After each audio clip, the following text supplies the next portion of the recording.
abro ni beans market na perform Ebusuya de kwa piemu ewo Ejura. De ko piemu ewo Ejura in the Asante region dia.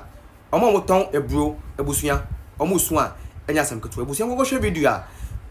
omo su ene nsem omo kan embra yewi a be twetwe won komo. Omo chef abusuya for ye ti obi biara mpata omi din edi more bless. Mpata ha ye Ejura ye kan say obi a oni Ejura bi a oni say ba no epia yo pan dia Ejura number 1. Mpata ye na omo din komo no omo tirem a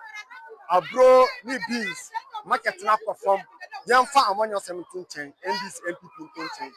cause omo ayehu omo ewo NDC mu omo ye eyi omo ye hard ma NDC ankasa enne omo nyina ye complain say edwa na perform abro omo ni atofo ni ho ntu be duru hanu ma obi a yobosa obi ho a ofiri no ho akra na aba ode ne nema na aba wonye obi a beto opebusi akra dia kofi okra adane asep enti ye betre mpanyinfo besire mpanyinfo enim hawa amasadi we asinti esremo ne wasemo be ya ama ikwefo no so no omo ni beti ne ade ade no esremo munya ne mama ye na enye sa pa de hanum enkoyie kura be duru Ejura hanum a obi a obebuse ne bia wo ankasa oba market ni mu a ofili say yes edwa ni ho yamfa amonyo sentin chen obi a ope eno de wo sa nemmom eba na agency nyina ya wo say den your voice out. The friend na ida. Your sister na ida. Ma who say okasara ase wo bibi kan. No bibi kan. E bi say kuafo mu hu me mobo. Kuafo nte na yesu eti dwom ha se. Ke ni di ne ma ba, ne ma ento. Opeka sika kura kan kofi a onya bi. Bi say wase abobusi akọ. Nti esre dwamama. Wan bo no ho mbode ne ni mpanyinfo no. Omo ntai echi na mo madwa no koyie maye. Aminu Muhammad. Okay. Pacho bra Aminu, pacho market mu ano. How be na mo face wa challenges kan. Market had the market no ayinu no ene ne sen. Niam no ento. Aburo na gina ha dura no mo de ba e na gina ho no. Price ne nya. Na perform so mi ho. Ka 500 no kran ka ya de a mo to no kran na anka en hard. 500 no sa de aba ento. Itisi ano ye ndim de be ye.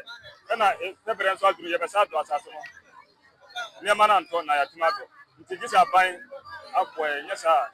kuyefo no ye ho kire papa ya aban amfa ne na ansi fama mbo kuyefo na asama kuyefo no keka no ye de ye nyina ye aban ni na so said that ye Ejura ma ye ti de omo ka no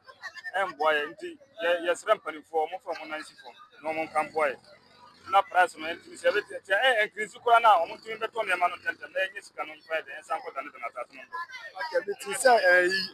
money be can say ma me phone be can say ya bie border na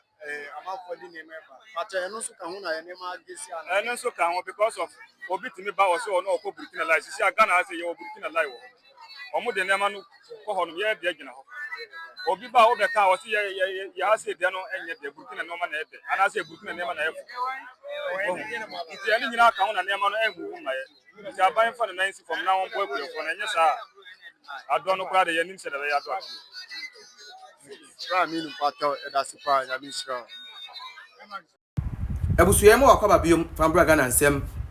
TV eso. Oba kai say during last year aba ebe to aba 2024 general elections no.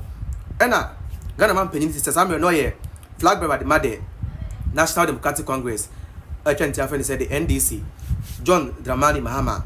edeko to dwa Ejura abra okọ eye campaign and I say no obo ntoa no edeko to dwa wo say so oba we make sure say a bro price no a fixed price na em say can say within 100 to 200 cities enem no ka say ekopiemu ewa Ejura market women no mu Ejura na kire say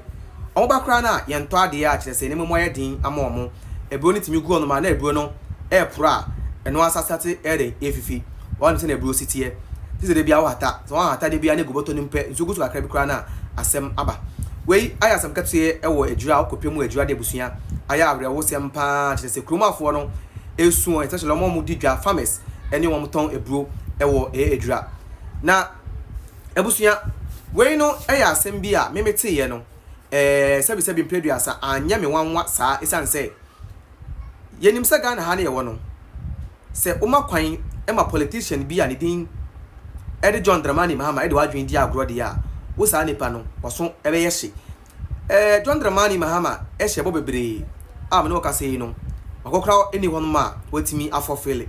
enti se wotena se na o ma ne de wadwen bedi agro ka kira wo se ono ba amane ma ba beyi ya ma wo de na ye wo sa nipa no e na sebi predu asa wadwen no e wo fom eno nti se nde sakoba ne se dia na ye be blame obi ya ne be blame eye ma me mo ye papa nom ye nuanom ne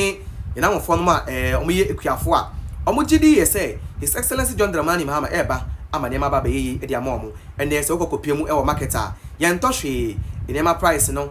obete o media so say yes ateso dem ko market dia prices no eguso e wosoro a ebusua enye asem ketwa yes we Ghana for say memma politician and din e John Dramani Mahama any political party and din e di NDC embetwa ontro esan say muji o mudiye abre mo odem ya ka kire mo say we mu yeni mo no ma ba bidu so pen ne no mo bayi no hwe ni o betimi ayama mo ma bibia kama kama e wo hono nanso muji o mudiye say omo and a hope no ewo munsem a moto nyum bi kra say Mahama is the hope amasanyo ne be nyuma agidin pa wa 2024 general elections and ya to abani wiye and the market woman for esun Ghana for esun ejadi for esun a school for esun a teacher for esun a nurse for esun a police for esun obia esun ada ya we market yambai we si yanto ade we market ayedin you dey koduma yanto and I say ebusuya we eya abato ekoto ye na so sinsaso ebi na ye hu abato boni ekoto ye no eso sinsaso bi na ye hu na nei nanka wan de chiri for asem pakodo se nka oba ya wo se nka watete ne ma so yi nanka ye to nanka manfo ska ska ba manfo botom na so wo de ne de wo se atest ne ma so na nsu ne ento ade wo se ate ne ma so so e market a prices no da so te de tie na ebi kura wo ha ne bo no akosoro it says me kai say super glue na turn to 250 pesos last time and there 50 pesos enti na mani ateso no ye buta say eyemfa ene wo ya ateso e wo NDC for office nko a ana ateso wo Ghana baby a we ye nsema Ghana for ebusa we ye nsema Ghana for ebusa a mo pese omo hu memma Ghana ni a ono ye politician a de din John Dramani Mahama ni NDC sami jamfimo fo wadwen di agro ma wadwen no enye adwuma se ka kire wasa ade ne 2 cedis a o media no so modern say obetimi akọ market mo confirm say anyanya bia de wote o media no so no sa na tie o market wo enya sa ade ya obedi udok no kwa na obeye hye papa ene oh de ekoso adwurafo na esuyin who is next I know so kopie mama kola they are also crying kopie mu agbuloshi malata market everywhere across the country obi esu obi ase na maboa yeden oton ade ayento na market ni ehun so bronya so ba o ebusuya ye wa August September December September sorry October November December na tire se ebusuya ye di bronya September October November December na ye di bronya say na market ni ba kwade ya Ghana for market women for market men brothers and sisters are more market maso be hye papa minim pasa fu emu abeka sa mo signature no oh na last year cry this year be sa abeka oh na last year cry oh na last year mo be sa abeka bi mo be sa aba abeka na mana beka yanso ye wa ha aye betwen mo na yetin mo do ba betodwa ha Ghanaians TV ebusuya me amne mbedi nkomo me ya meje so any promise the blogger edim be sia emre esem no be sa ne mo aba betwetwe nkomo make sure to subscribe yo na comment so comment section mu e dia maye Ghana ayeyiye Ghana enye yiye wadwen kire no comment section e na be kire se Ghana ayeyiye anase enye yiye